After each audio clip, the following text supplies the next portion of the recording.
नमस्ते दोस्तों। अरविंद मिश्रा स्वागत करता है आपका घर बैठे बैठे खेल खेल में हिंदी साहित्य सीखने के कार्यक्रम में। आज हम लोग गोदान की चर्चा एक त्रासदी नाटक के रूप में करेंगे। दोस्तों, गोदान वस्तुतः एक उपन्यास है, न कि नाटक और न ही महाकाव्य। फिर भी आलोचना जगत में इसकी चर्चा कभी त्रासदी नाटक के रूप में की गई तो कभी महाकाव्य के रूप में की गई। आलोचकों ने इसे त्रासदी नाटक कहा तो इसके पीछे एक वजह है। त्रासदी नाटक का एक रूप है। नाट्य लेखन को दो भागों में बांटा जाता है, भारतीय नाट्य शास्त्र या संस्कृत नाट्य शास्त्र और पाश्चात्य नाट्य शास्त्र के रूप में। भारतीय नाटकों का अंत सुखद होता है, इसीलिए उन्हें सुखांत नाटक कहते हैं। कॉमेडी कॉमस शब्द से बना हुआ है। और पश्चिमी नाटकों को दुखांत या ट्रेजेडी कहते हैं। उनका अंत दुख से होता है, मृत्यु से, हत्या से या आत्महत्या से। ट्रेजेडी शब्द यूनानी या ग्रीक ट्रैगोडा से बना हुआ है। दोस्तों, यह जानना जरूरी है कि त्रासदी का अर्थ क्या होता है। जिन नाटकों का नायक अंततः सामाजिक संघर्ष करते करते मृत्यु को प्राप्त हो या जिसकी हत्या हो जाए या जो आत्महत्या कर ले, ऐसे नाटकों को त्रासदी नाटक कहते हैं। दोस्तों, त्रासदी नाटकों के कुछ महत्वपूर्ण तत्व होते हैं, उनकी कुछ शर्तें होती हैं। त्रासदी नाटकों का नायक अत्यंत विशिष्ट गुणों से युक्त होता है। उस नायक के सामने कोई गंभीर सामाजिक, राष्ट्रीय, दार्शनिक उद्देश्य होता है। वह नायक सामाजिक संघर्ष करते करते या तो मारा जाता है या उसे मार दिया जाता है, तथा वह नायक अपनी किसी महत्वाकांक्षा का शिकार होकर अपने उद्देश्य में असफल होता है। अंततः उसे फलागम की प्राप्ति नहीं होती। यदि इन शर्तों के आधार पर गोदान की चर्चा करें तो हम यह देखेंगे कि गोदान का नायक होरी विशिष्ट नहीं है। वह ना तो देवता है ना राक्षस है। वह तो सामान्य और विशेष दोनों पहलुओं से युक्त है। थोड़ी उसमें बेईमानी भी है और उसमें कहीं ना कहीं इंसानियत, ईमानदारी भी है। बांस की कटाई में जो होरी अपने भाइयों से बेईमानी करता है, वही होरी उन्हीं भाइयों की गृहस्थी का भार अपने कंधे पर उठाता है। जो होरी अपनी पत्नी को भरी सभा में पीटता है, वही होरी मालती को भरी सभा में खान बने मेहता से उसकी बंदूक के आगे भी नहीं डरता और बचाता है। उसे उठाकर पटक देता है, चारों खाने चित कर देता है। ऐसे में यह समझा जा सकता है कि होरी महान नहीं है, ना ही होरी अति विशिष्ट है। त्रासदी नाटक के नायक की तरह वह सिर्फ विशेष नहीं है, बल्कि सामान्य और विशेष दोनों गुणों से युक्त है। उसमें गुण भी हैं तो अवगुण भी हैं। दोस्तों, अब बात करते हैं कि त्रासदी नाटक का नायक किसी महत्वाकांक्षा का शिकार होकर या तो उसकी हत्या हो जाती है या आत्महत्या कर लेता है।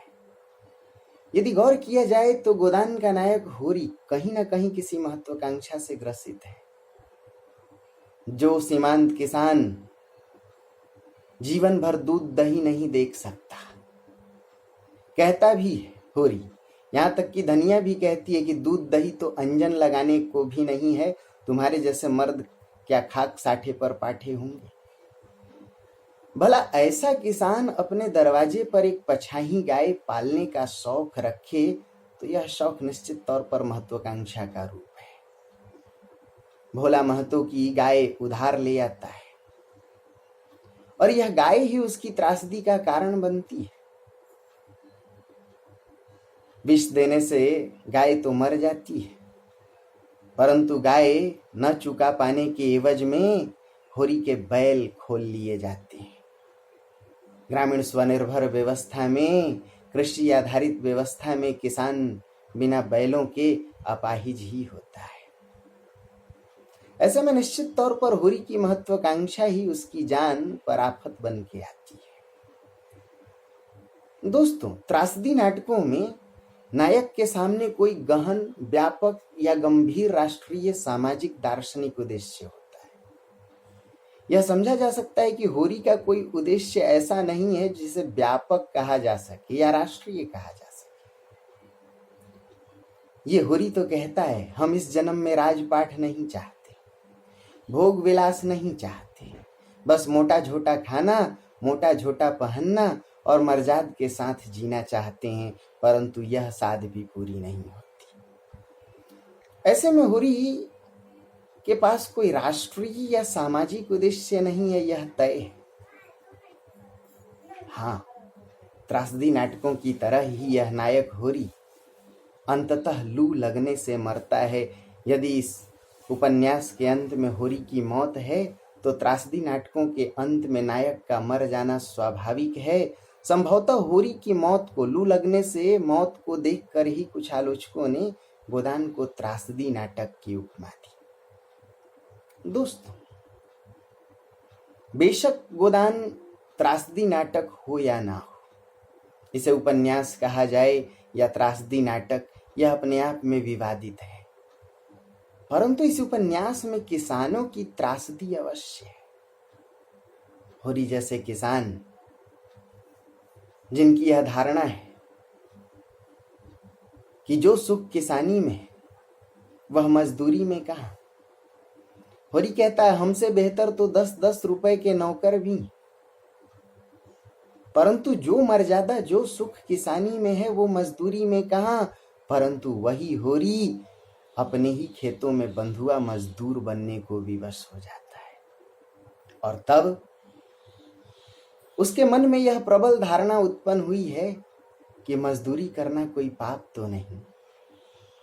यह समझा जा सकता है कि औपनिवेशिक महाजनी, सामंती और पुरोहिती शोषण में पिस रहा किसान त्रासदी तो झेल ही रहा था। ऐसे में यह कहा जा सकता है कि इस उपन्यास को नाटक की उपमा दी जाए या न दी जाए, यह एक विवादित मामला है, परंतु कहीं ना कहीं इसमें किसानों की त्रासद कथा अवश्य है। और इतना ही नहीं, मजदूरों की भी त्रासदी है। यही वजह है कि नलिन विलोचन शर्मा जैसे आलोचकों ने लिखा कि गोदान की कथा एक तरफ ग्रामीण कथा और दूसरी तरफ शहरी कथा के रूप में है। मानो ये दोनों कथाएं नदी के दो कगारों की तरह हैं, दो पाटों की तरह हैं, जिसके भीतर होकर संपूर्ण भारतीय जीवन धारा प्रवाहित होती है। चाहे ग्रामीण स्तर पर होरी जैसे किसान हों, चाहे शहरी स्तर पर गोबर जैसे मजदूर हों, निश्चित तौर पर किसानों और मजदूरों की यातना, उनकी त्रासदी का उपन्यास तो है ही गोदान। आशा करता हूं कि आपको यह पहलू समझ में आया होगा। गोदान पर अगली चर्चा के लिए अगले वीडियो को देखना न भूलें। तब तक के लिए ढेर सारी शुभकामनाएं। नमस्ते दोस्तों।